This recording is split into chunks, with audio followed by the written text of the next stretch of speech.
Hi, welcome. Enjoy the content, subscribe, and turn on notifications. Oliver Grant was 37 and worked as a freelance software developer, a career that gave him the freedom to pick his own projects and clients. His routine was flexible. He'd wake up late, work odd hours, but always delivered flawless results. Rebecca, his wife of 35, walked a different path. A project manager at a tech startup called Nexus Innovation, she lived buried in meetings, deadlines, and a corporate culture that promised disruption on every slide deck. They'd been married 6 years, in a small ceremony with close friends and family. No kids, that had been a mutual decision, or at least that's what Oliver believed. They lived in a spacious apartment on the 12th floor of a modern building, with wide windows offering a panoramic view of the city lights. Life was comfortable, orderly, almost predictable.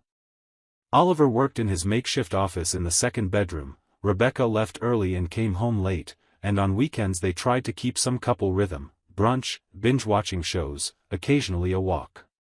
But predictability, Oliver would learn, was a comfortable trap hiding deep cracks. It was a Sunday night, and they were on the couch watching a drama series about couples in crisis. The plot had reached a breaking point. The main character discovered his wife had been having an affair for months. The scene was raw, showing the man's anguish as he confronted his partner. Oliver was absorbed, identifying with the character. Rebecca, by contrast, seemed indifferent. She ate toast with strawberry jam, feet tucked under her on the couch, eyes glued to the screen but with no real emotional engagement. Then she said something Oliver would never forget: honestly, cheating is normal. The mistake is not forgiving. Oliver paused the episode, the screen freezing on the actor's anguished face. He turned to Rebecca, confused. "What do you mean, normal?" Rebecca shrugged, grabbing another piece of toast. "Everyone cheats, Oliver. It's biology, boredom, opportunity. What matters is how you handle it when you find out." Her voice was casual, almost bored, like she was commenting on the weather. Oliver felt an immediate unease, a strange sense that this wasn't just a philosophical opinion. "I don't agree. Cheating isn't trivial. It destroys trust." Rebecca rolled her eyes, a gesture she made when she thought he was being naive. "You're so black and white, Oliver. I bet half your friends have cheated and you don't even know it." She bit into the toast, chewing slowly. It's hypocrisy to pretend fidelity is the norm. Oliver felt his stomach tighten. He asked straight out, looking her in the eyes, "And you? Have you cheated?" Rebecca laughed, a short, sharp sound. "Obviously not. But I'm talking about statistics, not me." She picked up the remote and unpaused the episode, ending the conversation like it was irrelevant. But the phrase echoed in Oliver's mind all night. He went to bed restless, turning over and over while Rebecca slept soundly beside him. Cheating is normal. Why would she say that? Was it just a provocation, a way to seem progressive and modern? Or was there more? In the days that followed, Oliver started paying attention. Small details he'd ignored before now stood out like warning signs. Rebecca would laugh at notifications on her phone but quickly hide the screen when he came near. She started wearing different perfumes, stronger, sexier scents she never used when just at home with him. Her late-night work meetings tripled in frequency. Before, they happened once a month. Now, 2 or 3 times a week. Oliver tried to shake off the paranoia. Rebecca had always been dedicated to her job. Startups demand crazy hours. But the conversation about cheating kept hammering in his head. There was something defensive in her tone, the way she normalized infidelity. It sounded less like an opinion and more like a preemptive justification. He was naturally rational, trained to solve problems with logic and data. He decided to approach the situation the same way.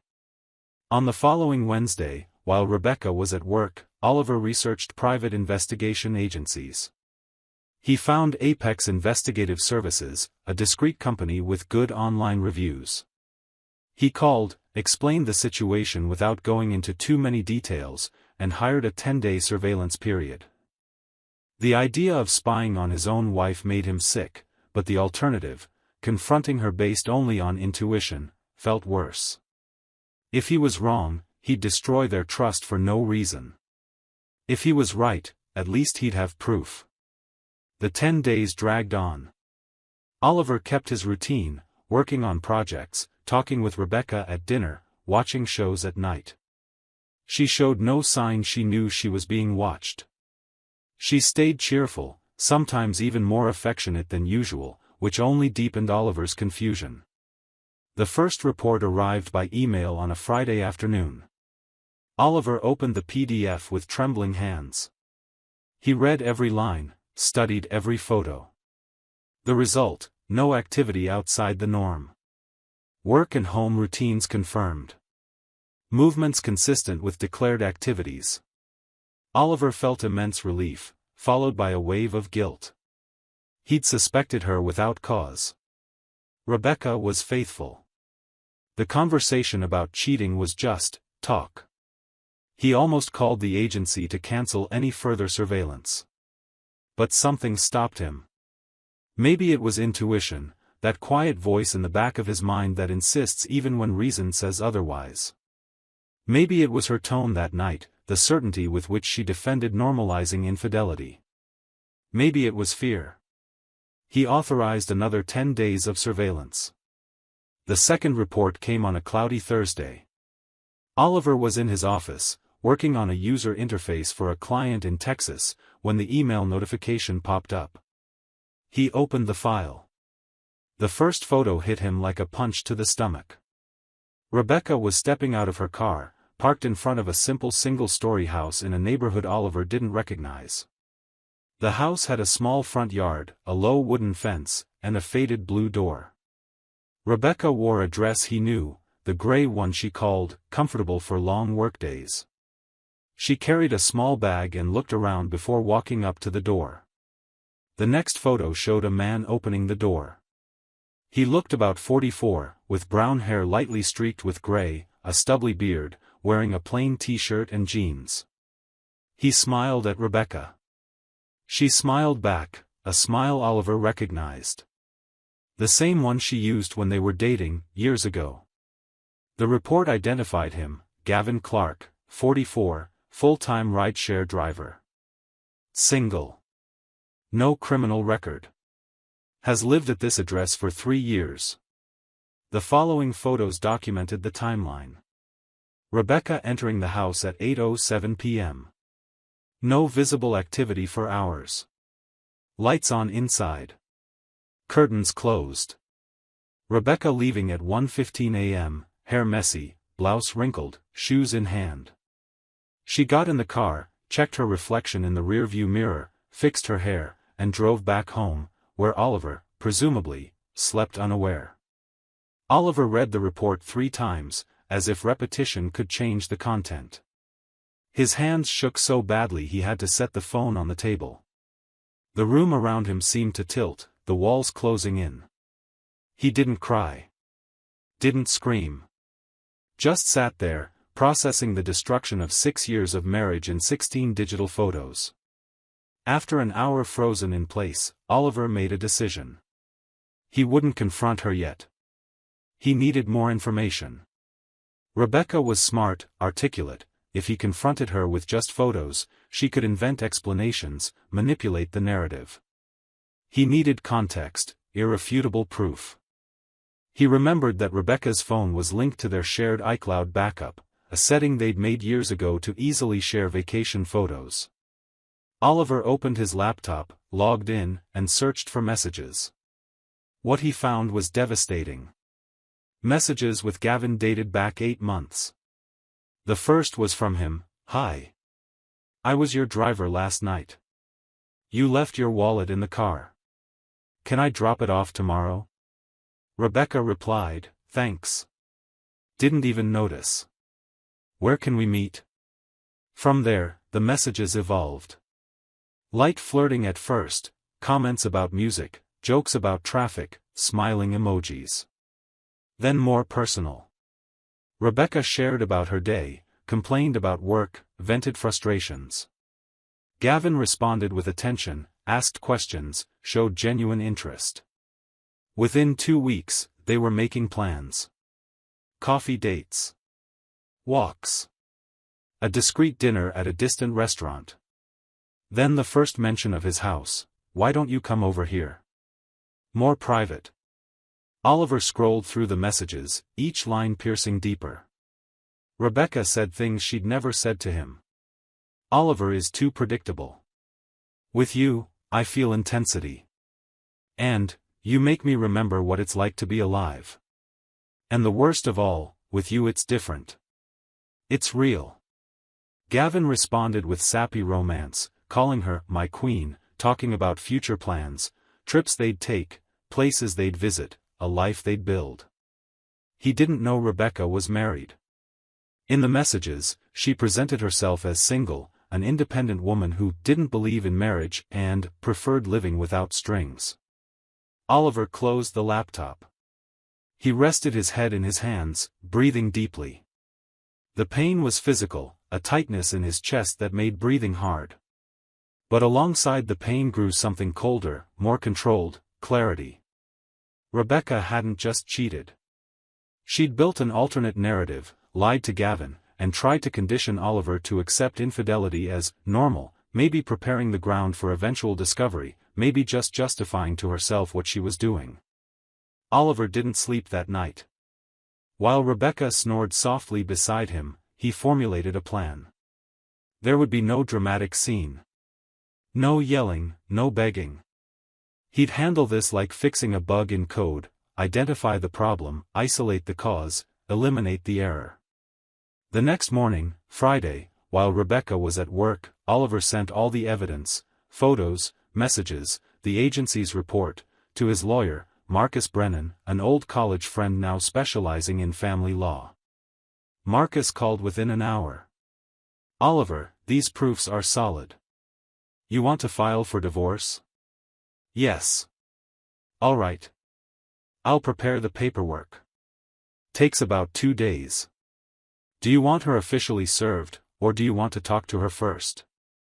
Oliver thought for a moment. I want her out of the apartment before she knows what's happening. Marcus hesitated. That's unusual. But technically, since the apartment's mostly in your name, you can change the locks. She can contest it, but with these proofs, no judge will penalize you. Do it. Marcus called a locksmith, who arrived in the afternoon. Oliver watched as the man changed the front door locks. Each turn of the key felt like sealing a chapter, closing a door, literally and metaphorically. Then Oliver pulled 3 large suitcases from the closet and began packing Rebecca's clothes. It wasn't a furious process, it was methodical, almost clinical. He folded each item, organized shoes, placed toiletries in a toiletry bag. When he finished, he stacked the suitcases by the front door, next to 3 boxes filled with her books, cosmetics, and personal items. On top of the pile, he left a white envelope with a handwritten letter. Rebecca. Asterisk cheating might be normal for you. Consequences are too, asterisk. Asterisk all the evidence of your affair with Gavin Clark is with my lawyer. Don't try to contact me directly. Any communication must go through Marcus Brennan, his details are on the attached card, asterisk. Asterisk the locks have been changed. Your things are at the door. Don't come back, asterisk. Asterisk the divorce will be quick. Don't contest it, asterisk. Oliver. Rebecca got home at 8:30 p.m. Oliver heard, from inside, the sound of her key turning in the lock, unsuccessfully. Silence. Then knocks on the door. Oliver? Oliver, the key doesn't work. More knocks. Oliver, open the door. He didn't answer. He was sitting on the couch, headphones on, blocking out the noise. He didn't want to hear. Didn't want to give in. Rebecca called. He blocked her. She sent messages, dozens of them, escalating from confusion to desperation to rage. What's going on? Please explain. Oliver, this is ridiculous. Let me in right now. You can't do this. Oliver turned off his phone. Rebecca stood at the door for nearly an hour, alternating between knocking, calling, and finally opening the envelope.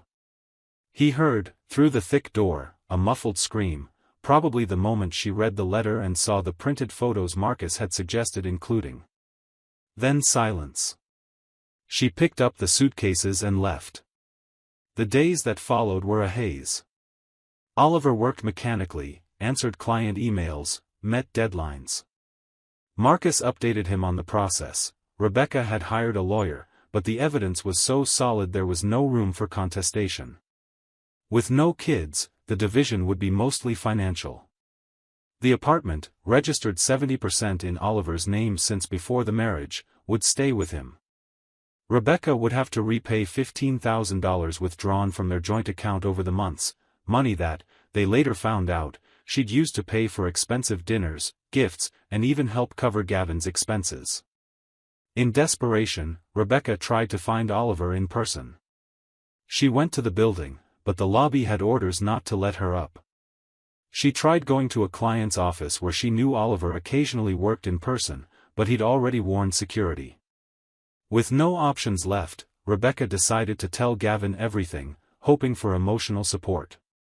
She arranged to meet him at his house, arrived with red eyes, and confessed, she was married, Oliver had found out, and she was going through a divorce. Gavin's reaction was the opposite of what she expected. He paled, took 2 steps back. You're married? All this time? It was a complicated situation. You lied. Gavin cut in, voice low but firm. You said you were single. That you lived alone. I was going to tell you. When? After I got deeper? After I became the idiot who fell for a married woman? Gavin shook his head, opening the door. Get out. I don't want to see you again. Gavin, please. Get out. Rebecca stumbled out, got in her car, hands shaking so badly she could barely hold the wheel. Gavin blocked her number, her social media, and made a mental note to never trust attractive passengers who asked for his personal number. The divorce took 6 months. Rebecca tried contesting the repayment of the $15,000, but the bank statements were clear: regular withdrawals, expenses at restaurants where she'd been with Gavin, purchases of gifts. Her argument collapsed during testimony, especially when Marcus presented messages where she told Gavin she'd pay for everything because he deserves it. The ruling favored Oliver on almost every point. He kept the apartment.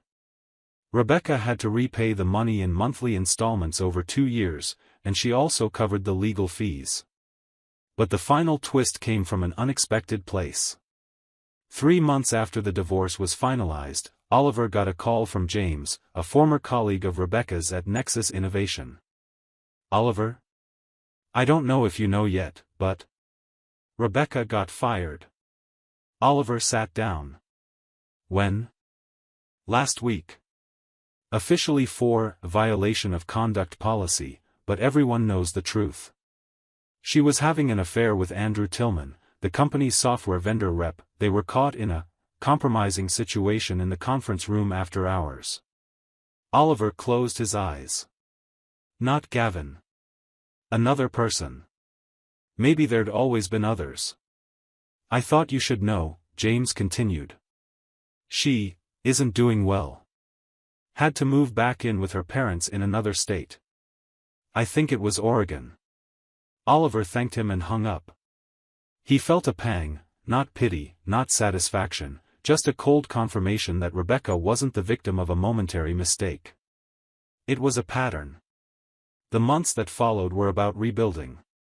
Oliver expanded his client base, took on bigger projects, traveled solo through South America, something Rebecca had always refused, saying she preferred more developed destinations. In Buenos Aires, during a UX design workshop, he met Isla, an Argentine photographer with a soft accent and a genuine smile. They started as friends, exchanging emails about work and travel, and eventually something deeper bloomed. A year after the divorce, Oliver was in his apartment, now redecorated, with new furniture and different photos, when he received an email from Rebecca. The subject line simply said, "Please read." He hesitated, cursor hovering over the message. Finally, he opened it. The letter was long, detailed, full of apologies and self-reflection. Rebecca explained she was in therapy, understood the gravity of what she'd done, recognized her destructive pattern. She said she didn't expect forgiveness, but wanted him to know she was trying to be a better person. She ended with, "You deserved more than I could give. I'm sorry I destroyed something that was good." Oliver read it 3 times. Then he clicked reply. He wrote one sentence. "You were right about one thing, forgiveness matters. Just not for those who don't ask in time." He sent it. Blocked her email. Never replied again. 2 weeks later, Isla came to visit for the first time. They cooked together, watched the sunset through the wide windows, and talked about possible futures without the weight of destroyed pasts. When she asked about his previous marriage, Oliver answered honestly, without bitterness, "I learned that some people normalize cheating because it's the only way they can live with what they do. And I learned I deserve someone who doesn't need philosophical excuses to be loyal." Isla smiled, kissing him gently. "You deserve it." And for the first time in over a year, Oliver believed it. Life had collected the price of betrayal, not with loud vengeance, not with violent confrontations, but with the quiet, inevitable consequence of bad choices.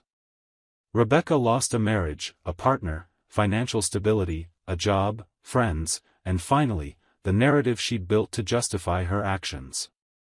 Oliver, on the other hand, discovered that new beginnings don't require forgiveness, only clarity about what you won't tolerate anymore, and the courage to close doors that should have been locked long ago.